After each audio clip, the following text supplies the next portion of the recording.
Susan in Worcester, Ohio, watching Free Speech TV on the Dish Network. Hey, Susan, what's up? Hey, how are you, Tom? Good. What's on your mind?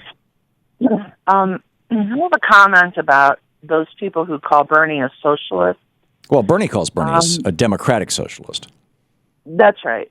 Okay. Well, I mean, in a derogatory manner. Right.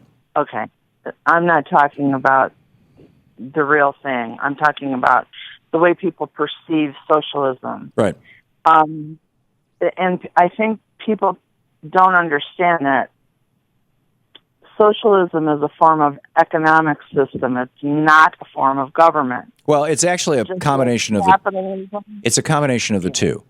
It's government regulating the economy, government regulating capitalism in a way that it works for everybody, not just the few, and it's government also redistributing income in ways that are meaningful, so that people can live their lives.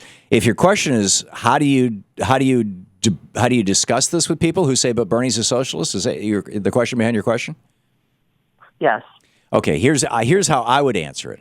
I would say in the democratic socialist countries like Germany, college education is free because the government gets it that for every dollar they invest in college education for their people, for their young people, over the course of the lifespan of those people, they'll get $7 back in additional tax revenue. It's actually an investment. It's profitable for the country. It's a good thing. That's democratic socialism, free college. In democratic socialist countries like Germany, France, all of Scandinavia, healthcare is considered a right and not a privilege.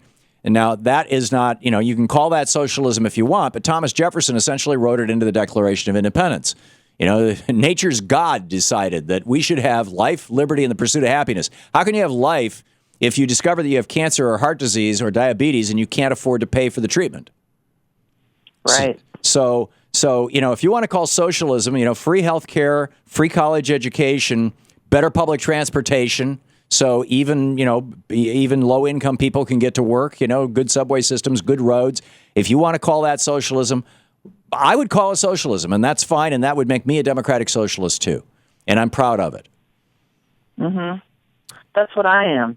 Yeah, I think that's what we all are. I mean, this is what's so incredible is back in the 30s, the big Republican hit on FDR was that he was a socialist.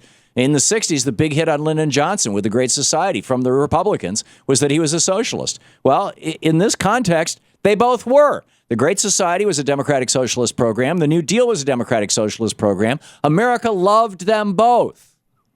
And it took election fraud and lies, largely, lies and misrepresentation, and a massive propaganda machine of right-wing hate radio all across the country, owned by giant right-wing corporations, and Fox News run by a billionaire who was willing to lose $500 million to get it off the ground. It took that to push back against what the American people actually want. And you look at any poll, the American people, Medicare, Social Security. Do you like Medicare and Social Security? Those are democratic socialist programs. Do you think we should do away with them? Exactly. Public schools, libraries. Public schools, libraries, exactly. These are all public fire departments. Chicago used to have private fire departments where you had to have the little medallion on your house. If you had the wrong fire department or if you didn't pay the fee, you didn't have the medallion, your house would burn down. That didn't work so well. When a couple of houses caught on fire, it spread through the whole city. Susan, thank you for your call. It's a great one.